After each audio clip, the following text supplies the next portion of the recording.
mesdames et messieurs, bienvenue à cette nouvelle édition de notre programme quotidien Midi au Caire.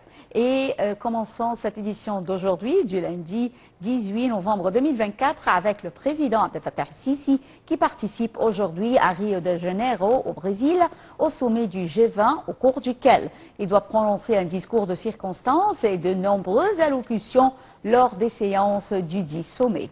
El-Sisi doit notamment jeter la lumière sur les efforts de développement menés par l'Égypte ainsi que sur les défis auxquels sont confrontés les pays en développement et leurs démarches pour atteindre les objectifs de développement durable. Les propos d'El-Sisi doivent mettre en exergue l'escalade israélienne continue en Palestine et au Liban, ainsi que les efforts déployés par l'Égypte pour rétablir la stabilité au Moyen-Orient. Le président de la République aura aussi des entretiens bilatéraux avec les dirigeants participant au sommet afin d'examiner les moyens de renforcer les relations bilatérales et les efforts déployés pour instaurer la paix et la sécurité régionale. Le président Abdel Fattah el-Sisi s'est entretenu hier à Rio de Janeiro avec son homologue brésilien Luiz Inácio Lula da Silva, et ce, en marge de sa participation aux travaux du sommet du G20. Lors de cette rencontre, les deux leaders ont publié un communiqué visant à élever les relations bilatérales au niveau de partenariat stratégique. Le président el-Sisi a tenu en préruple de sa rencontre de remercier son homologue brésilien pour l'invitation de l'Égypte au sommet du G20, ce qui reflète l'appréciation du Brésil quant au rôle joué par l'Égypte dans la région du Moyen-Orient et dans le continent africain.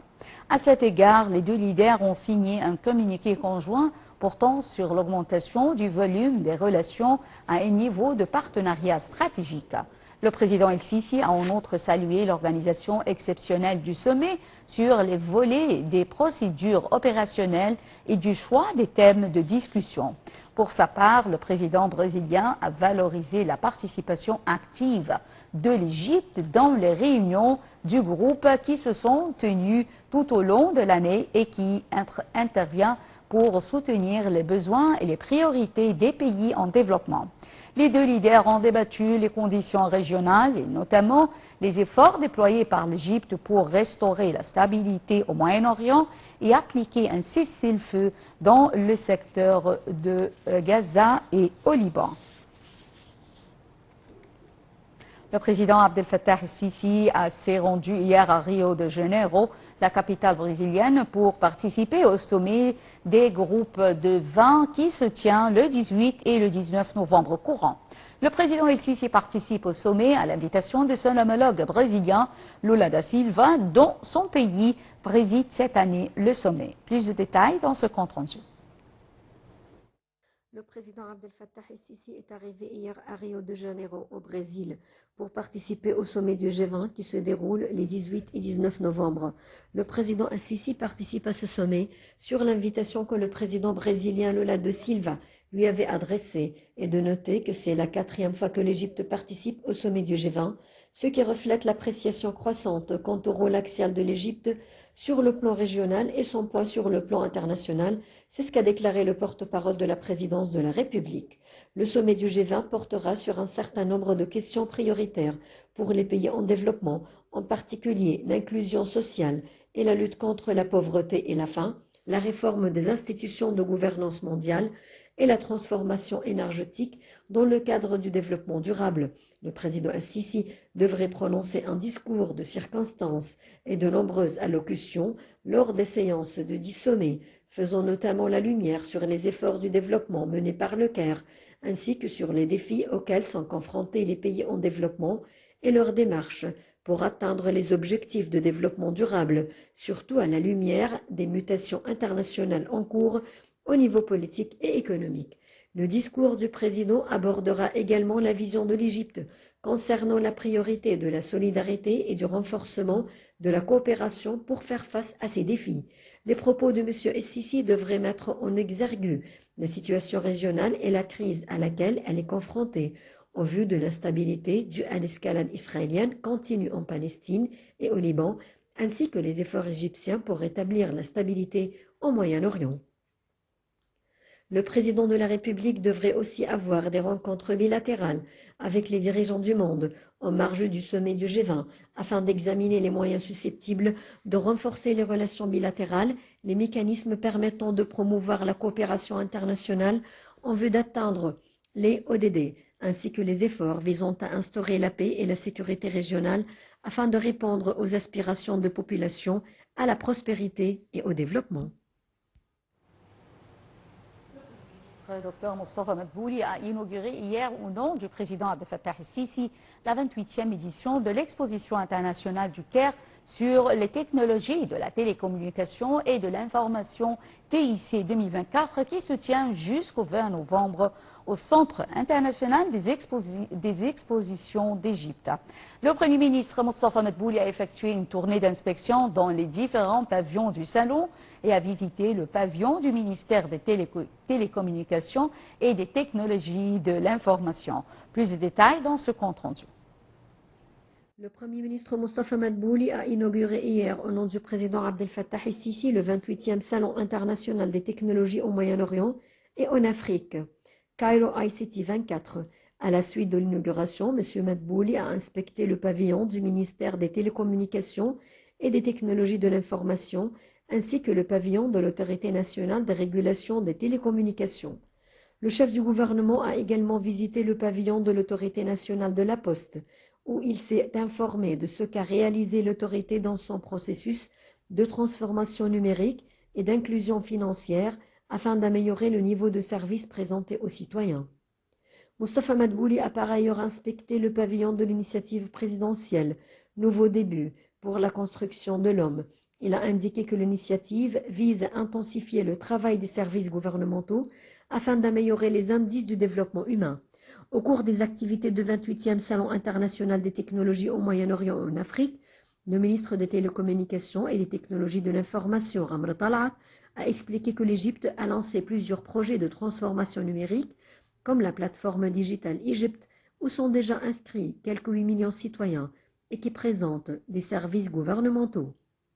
Parmi ces projets figure également le projet d'autonomisation de l'assurance santé globale et le système de contentieux à distance. M. Talat a d'autre part indiqué que l'Égypte est parmi les 3 premiers pays au Moyen-Orient et en Afrique du Nord dans le domaine de l'entrepreneuriat, affirmant que plus de 600 start-up y travaillent. Le ministre a par ailleurs déclaré que le secteur des télécommunications a réalisé au cours des dernières 5 années en Égypte un taux de croissance de 16% et sa contribution au PIB a atteint 5,8% contre 3,2% en 2014. Citons que le 28e Salon international des technologies au Moyen-Orient et Afrique, Cairo ICT 24, se tient du 17 au 20 novembre sous le thème « The Next Wave » ou la prochaine vague. Il explore les nouvelles technologies, les solutions intelligentes et l'innovation dans le domaine des blockchains ou les systèmes de base de données en forme de chaîne. Le salon se penche cette année sur les technologies transformatrices qui remodèlent les industries, les économies et les sociétés. La Chambre des représentants a approuvé de manière préliminaire un projet de loi sur l'asile des étrangers qui vise à fournir un cadre juridique complet pour les réfugiés tout en assurant un équilibre délicat entre les droits des réfugiés et les obligations nationales. Le projet de loi prévoit la création d'un comité permanent pour les affaires des réfugiés doté de la personnalité juridique. Ce comité permanent sera placé sous l'autorité du Premier ministre. Les effectifs des forces militaires égyptiennes et saoudiennes ont poursuivi leur exercice militaire conjoint baptisé Flèche perçante. L'exercice poursuit ses activités tout au long de plusieurs jours dans le cadre de la région militaire du Sud et dans un champ d'opération qui englobe le siège de la flotte du Sud dans la mer Rouge et plusieurs bases aériennes en Égypte. Les manœuvres incluent la mise en application de plusieurs procédures pratiques concernant des objectifs, des sujets déjà planifiés, outre des activités impliquant plusieurs parachutistes et des forces spéciales qui entreprennent des missions d'assaut et de débarquement sur des objectifs vitaux pour éradiquer les éléments terroristes. Les forces armées égyptiennes ont publié hier un communiqué soulignant les tentatives de contrebande déjouées par les gardes-frontières sur tous les fronts stratégiques. Les types de drogues confisquées comprennent le cannabis, l'opium, la cocaïne, le strox et différents types de comprimés. En ce qui concerne les armes, les forces ont saisi des fusils de chasse et des balles. Les gardes-frontières ont également déjoué des tentatives d'extraction illégale d'or et de migration illégale en arrêtant des individus de différentes nationalités. Les gardes-frontières poursuivent leurs efforts intensifs jour et nuit pour renforcer le contrôle des ports et des points de passage de la frontière égyptienne. Et passons aux ingénieurs Kamel El-Wazir, vice-premier ministre pour le développement industriel et ministre de l'Industrie et des Transports, qui a inspecté le chantier du projet de la première ligne du réseau du train électrique à grande vitesse Ain Sokhna Alamein Matrouh, qui couvre la distance allant du sud de Helwan jusqu'à l'intersection du pont du trajet du TGV avec l'autoroute. Au cours de sa visite, le ministre a indiqué que le réseau du train électrique à grande vitesse va faciliter l'installation d'axes logistiques reliant la mer Rouge à la Méditerranée, le nord du pays au sud, les zones industrielles aux ports maritimes et les nouvelles zones du développement agricole aux ports de l'exportation.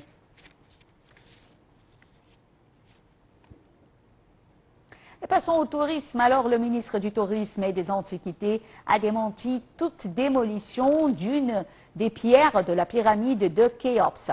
Le ministre a expliqué dans un communiqué hier que la vidéo circulant sur le Facebook rapportant la démolition des pierres de la grande pyramide de Gizeh n'est qu'un processus de nettoyage d'une couche de matériel de construction qui remonte à des décennies destinées à couvrir le réseau électrique pour son éclairage.